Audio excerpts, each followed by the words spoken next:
नमस्कार दोस्तों, आज एक और वीडियो लेके आई हूँ आपकी इंटरनल हेल्थ के लिए।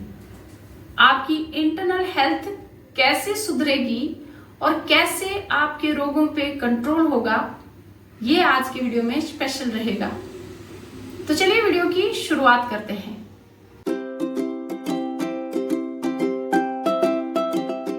दोस्तों, योग करने में हमको आसानी तब होती है जब हमें कोई योग करवाए, जब हमें कोई योग करवाने वाला हमारे साथ में हो, जो हमें सुधारता रहे, जो हमें आसन करने के लिए प्रेरित करे, जो हमें प्राणायाम करने के लिए प्रेरित करे। तो ऐसा तो आपको एक योग क्लास में ही मिल सकता है। दोस्तों, जब हम योग करते हैं तो हमें बहुत आलस आता है योग करने में। मैंने बहुत सारे लोग देख लिए जो जिम में घंटों पसीना बहाते हैं, लेकिन फिर भी योग करने में उनको आलस आता है। जिम में वो जितनी भी कसरत करते हैं, जितनी भी एक्सरसाइज करते हैं, वो कर लेते हैं क्योंकि उनके आसपास दूसरे लोग भी होते हैं, उनको देख देख के वो कर लेते हैं। लेकिन जब हम योग की बात करें तो योग तो आपको मेंटली पीस के साथ करना पड़ेगा, आपको योग क्लास में ही जाना पड़ेगा। और जब हम योग क्लास में जाते हैं तो वहाँ हमें बहुत सारे आसन करवाए जाते हैं जो हमारी हेल्थ के लिए बहुत उपयोगी होते हैं, और साथ में प्राणायाम भी करवाया जाता है। तब हमें पता चलता है योग की वैल्यू, कि कितनी वैल्यू है योग की। तो दोस्तों, आज का जो वीडियो है वो बहुत इंपॉर्टेंट होने वाला है, क्योंकि आज मैं आपको बताऊंगी प्राणायाम करना, और साथ में ये तरीका भी बताऊंगी कि कैसे आप ज्यादा देर तक बैठ के प्राणायाम कर सकते हैं। आपको बिल्कुल भी थकान नहीं होगी और ना ही आपको आलस आएगा। और बल्कि दोस्तों, जो आप ज्यादा दिन तक जब योग करेंगे तो फिर आपको जो फायदे मिलेंगे, योग के जो बेनिफिट्स मिलेंगे आपको, उससे आपका मनोबल और बढ़ेगा योग करने के लिए। जो वो चीज प्रेरित करेगी आपको योग करने के लिए। तो आप शुरू तो करिए कि योग करना कितना इजी है और कितना आसान है। बहुत मजा आता है योग करने में, और योग करने से आपकी फिजिकली हेल्थ तो अच्छी होती ही है, साथ में आपकी जो मेंटल हेल्थ है वो भी बहुत ज्यादा सुधर जाती है। तो जब हमें मानसिक शांति मिलती है और हमें रोगों से भी छुटकारा मिलता है तो हमें योग करने की तरफ प्रेरित करता है, तो हम थकते नहीं हैं। आज की वीडियो में हम करने वाले हैं प्राणायाम। तो दोस्तों, प्राणायाम का नाम सुन के आप ये मत सोचिए कि प्राणायाम से क्या होगा। जो हम सांस को अंदर भरेंगे और सांस को बाहर छोड़ेंगे तो उससे हमें क्या ही बेनिफिट मिलेगा। जब आप इसको करेंगे तब आपको पता चलेगा कि इसके कितने सारे फायदे हैं। जैसे जो आदमी गुड़ खाता है उसको पता होता है मीठे का, जिसने गुड़ खाया ही नहीं है उसको क्या मालूम कि मीठा क्या होता है, गुड़ में कितनी मिठास होती है। तो चलिए दोस्तों, शुरू करते हैं प्राणायाम। तो प्राणायाम में सबसे पहले आता है भस्त्रिका प्राणायाम, या आप लंबी लंबी सांस लेना जब आप सीख जाएंगे तो उसी को भस्त्रिका प्राणायाम कहते हैं। तो बहुत सारे लोग, मैंने YouTube पे भी वीडियोस देखे हैं, वो कहते हैं कि आप 10 बार करिए, 20 बार करिए। मैं उनकी आलोचना नहीं करना चाहती हूँ, लेकिन दोस्तों, आप 10 बार सांस को अंदर भरेंगे और बाहर छोड़ेंगे, या आप 10 बार आप स्ट्रोक कपालभाति के लगाएंगे तो उससे आपको क्या ही बेनिफिट मिलेगा। अगर आपके शरीर में कोई रोग नहीं है तो चलो उतना भी आपके लिए काफी फायदेमंद होगा, लेकिन अगर आप रोगों से घिरे हो, आपको बहुत सारी बीमारियां हैं, तो आपको इतने योग से क्या फायदा मिलेगा। जितना आप गुड़ डालोगे उतना ही तो मीठा होगा। तो इसलिए आपको अपने शरीर के लिए, अपनी हेल्थ के लिए आपको ज्यादा समय देना पड़ेगा, आपको ज्यादा प्राणायाम करना पड़ेगा, आपको ज्यादा आसन करने पड़ेंगे, तब आपको फायदा मिलेगा। तो यही चीज आज क्लियर करूंगी आज के वीडियो में कि आपको कितनी देर प्राणायाम करना है, और अगर आप बीच में थक जाएं तो फिर आपको क्या ऐसा करना है जिससे आपको फिर से प्राणायाम करने की रुचि बन जाए। तो भस्त्रिका प्राणायाम में लंबे लंबे गहरे सांस भरते हैं, नाक से सांस भरते हैं और नाक से बाहर छोड़ देते हैं। ऐसे तो दोस्तों, जब हम बैठ के इस प्राणायाम को करते हैं तो हम लंबे सांस भरते हैं, आंख बंद कर लेते हैं और लंबे सांस बाहर छोड़ते हैं। हम अपने सांसों पे फोकस करते हैं, सांसों पे पूरा ध्यान लगा देते हैं। जब हम सांस को ले रहे हैं और सांस को बाहर छोड़ रहे हैं, तो उसी पे हम पूरा ध्यान हम टिका देते हैं। तो इससे क्या होता है कि आपका जो ध्यान योग है वो भी होता है। तो जब आप ऐसे फोकस करना सीखते हैं, सांस के ऊपर आप ध्यान लगाना सीखते हैं, तो फिर आपका जो मन है और आपके जो नस नाड़ियों के रोग हैं, जो आपकी सिर दर्द है, जो आपको स्ट्रेस है, जो गुस्सा है आपका, वो सब चीजें धीरे धीरे दूर भागती हैं। आपके लंग्स भी मजबूत होते हैं और आपके शरीर को ज्यादा ऑक्सीजन मिलती है। जब आपके शरीर को ज्यादा ऑक्सीजन मिलती है तो रोग अपने आप दूर भागने लगते हैं। क्योंकि दोस्तों, जब हमारे जो लंग्स हैं, जो हमारे फेफड़े हैं, वो जब सांस भरते हैं, पूरा उनकी एक्सरसाइज होती है, जो वो पूरी सांस भरते हैं और पूरी सांस बाहर छोड़ते हैं, तो उनकी जब एक्सरसाइज होती है तो वो फिट होते हैं, हेल्दी होते हैं, स्वस्थ होते हैं। तो जब स्वस्थ फेफड़े आपके होंगे तो वो ज्यादा ऑक्सीजन आपके शरीर को देंगे, तो आपके शरीर का जो संचालन है वो बहुत अच्छा रहेगा। तो इसलिए आपको अगर अपने लंग्स को स्वस्थ रखना है, फिट रखना है, तो भस्त्रिका प्राणायाम की प्रैक्टिस करिए। अब दोस्तों, यहाँ पे बात आती है कि आप बैठ के कितनी देर प्राणायाम करें।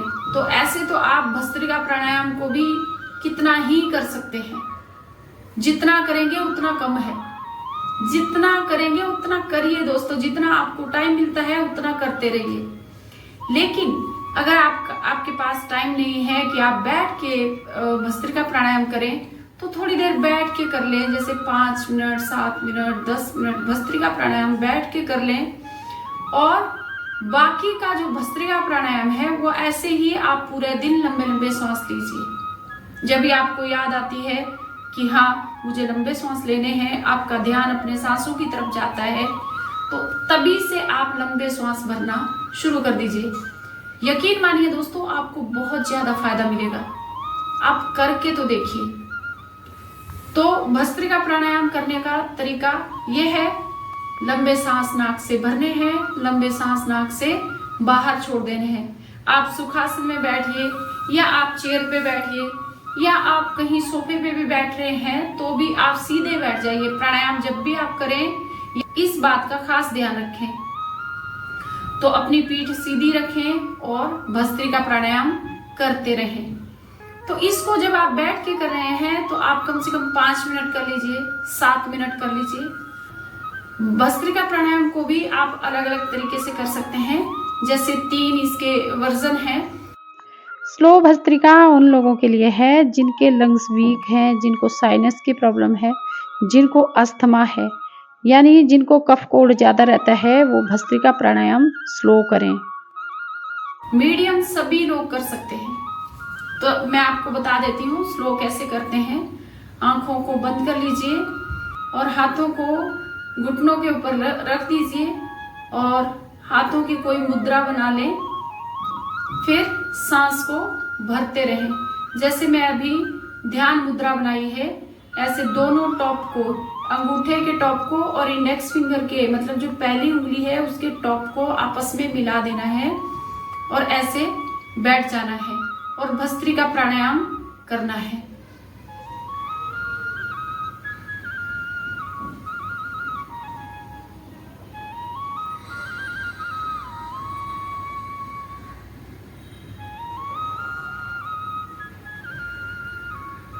दोस्तों, भस्त्रिका प्राणायाम करने से फेफड़ों की एक्सरसाइज होती है।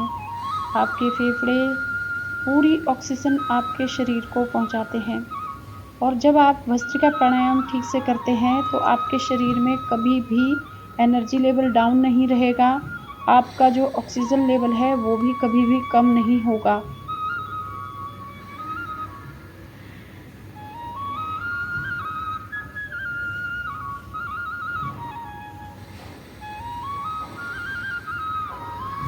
ये है स्लो तरीका। जितना सांस आपने अंदर भरा, पूरा लंग्स में आपके सांस भरना चाहिए। आपको लगना चाहिए कि आपकी छाती फूल रही है। तो जब आप पूरा सांस अंदर भरेंगे, जितना पूरा सांस आप अंदर भरेंगे, उतना ही सांस आपको बाहर छोड़ना है धीरे धीरे। ज्यादा तेजी से आपको सांस को बिल्कुल भी अंदर नहीं भरना है और ज्यादा तेजी से आपको सांस को बाहर नहीं छोड़ना है। स्लो भस्त्रिका प्राणायाम करने का सही तरीका। आप मीडियम कैसे करें? तो मीडियम में आप थोड़ा तेज कर सकते हैं और थोड़ा सा फास्ट कर सकते हैं, स्पीड आपकी बढ़ जाएगी। जैसे अभी करेंगे।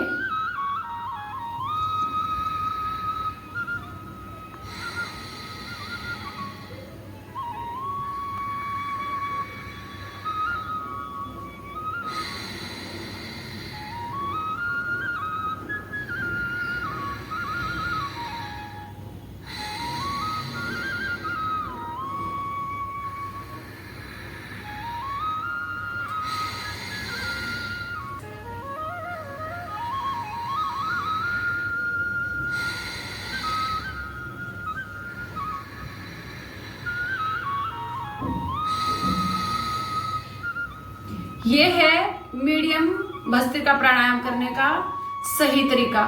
अब फास्ट कैसे करें? फास्ट में आपकी स्पीड एकदम से बढ़ जाएगी और जो आप सांस अंदर भरेंगे वो भी पूरा सांस अंदर भरेंगे और तेजी से भरेंगे। तो जैसे अभी करके दिखाऊंगी मैं आपको।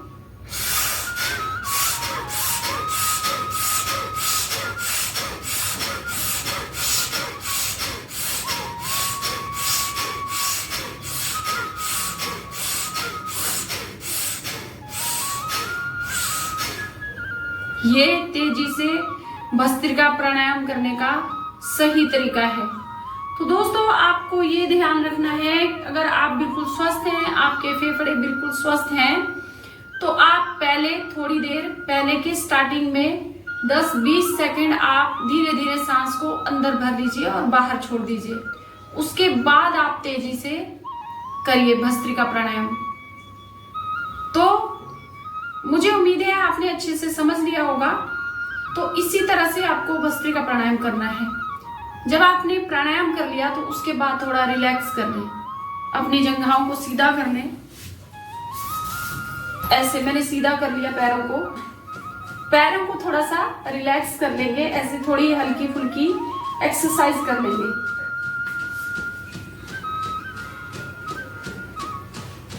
और ये जब आप एक्सरसाइज करते हैं तो भी आप लंबे लंबे सांस लेते रहिए, धीरे धीरे धीरे धीरे। ये एक्सरसाइज इसलिए है क्योंकि आपको बैठने में थकान हो गई है। उस थकान को उतारने में ये छोटी छोटे जो आसन है, सूक्ष्म व्यायाम है, वो आपकी काफी ज्यादा हेल्प करेंगे। तो ऐसे हम अपने आप को रिलैक्स कर लेंगे। भस्त्रिका प्राणायाम हमारा कंटिन्यू चलता रहेगा। थोड़ा गोल गोल घुमा लीजिए पैरों को, दोनों साइड को। और अब हम कर लेंगे तितली आसन।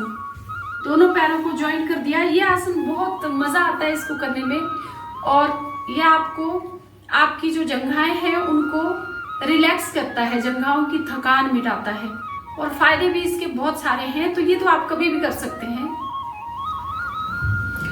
दोस्तों भस्त्रिका प्राणायाम को आप खाना खाने के बाद भी कर सकते हैं। इसमें आपको ये ध्यान रखना है कि आप जब भी भस्त्रिका प्राणायाम करें तो आप क्रॉस वेंटिलेशन हो। अगर आप रूम में कर रहे हैं तो खिड़कियां दरवाजे खुले रखें ताकि ताजी हवा अंदर आ सके रूम में।